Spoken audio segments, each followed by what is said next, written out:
Ito, ayoko naman i-generalize pero kasi, majority kasi ng babae, parang, alam mo yung tipong, hindi mo alam kung pero majority na babae. Hindi naman kasi sa experience ko. Sa experience. Sa experience ko naman. Sa experience ko. Kasi syempre, parang minsan na-overanalyze na lang natin ng kagaya ko, ako, lalaki, na-overanalyze ko minsan.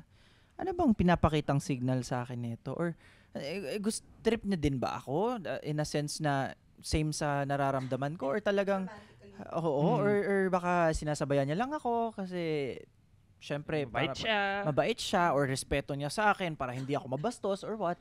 Ganon.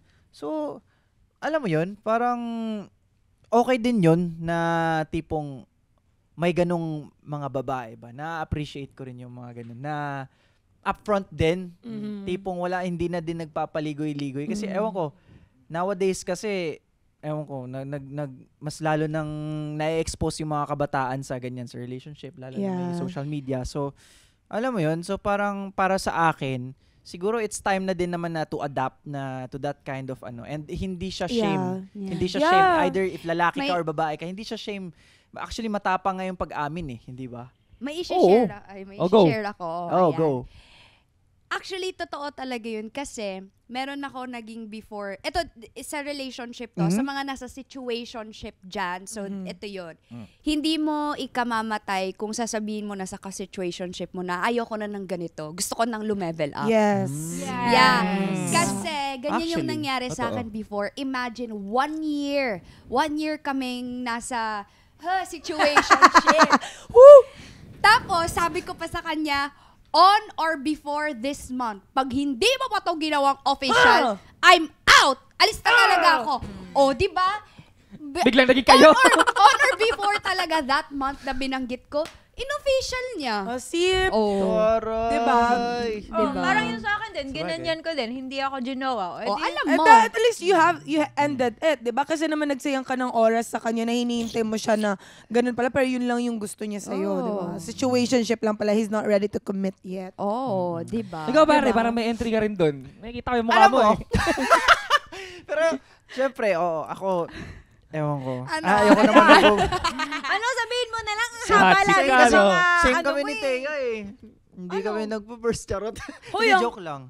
I mean, ewan ko, para sa akin kasi ako yung tipong natutorpe pag at first. So, yes, ayan, ganyan din yun. Kaya ako nag-ask na. Seryoso? Kasi karamihan kasi, I'm speaking sa mga lalaki, kapwa lalaki na hindi talaga matapang sa una kasi parang nag-test the waters pa kumbaga. Di ba kasi syempre kumbaga sinisecure lang din yung feelings, di ba, ng isang tao. So mahirap lalo na pag friends, bro. Kasi pag nagkamali, nag-misstep ka, bro, sayang yung friendship. It was hard. It was hard kasi I can feel that he's trying pero he doesn't know how. Na paano, ano yung gagawin ko to make this official or to tell her na I don't see her as friends anymore. I see her romantically na with romantic feelings na ganyan.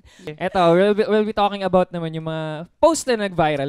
Di ko naman ikamamatay ng ibang tao. O eto, number 1, di ko naman yata ikamamatay kung magtanga-tangahan ako sa work para di dagdagan yung workload ko. You gotta do what you gotta do. Yeah. Sige. That works for you, then go. Sige. Diba? But just don't get caught. Oo. Pero ewan ko lang, baka yung increase ng workload mo, mag-i-increase din yung pay mo. Payment. Diba? Oo, at kung di ka magtatanga-tangahan sa increased workload na yun, alam Ang mo yun? nakakatakot naman, baka dahil iniisip nila, tanga ka, hindi ka na nila, wala ka ng work. alis ka na nila sa work, diba? Ikamamatay mo na. Kamamatay mo, wala ka ikagugutom ng mo yun pagkain. Pero kung kaya mo naman siyang artihin na ganyan, go. Kahit yung one day lang, hindi minsan lang lagi. naman. Oo, minsan. Huwag mo naman ipamukha sa kanila na tanga ka. Baka isipin na talaga nila, tanga ka, hindi ka na nila kuhanin, di ba?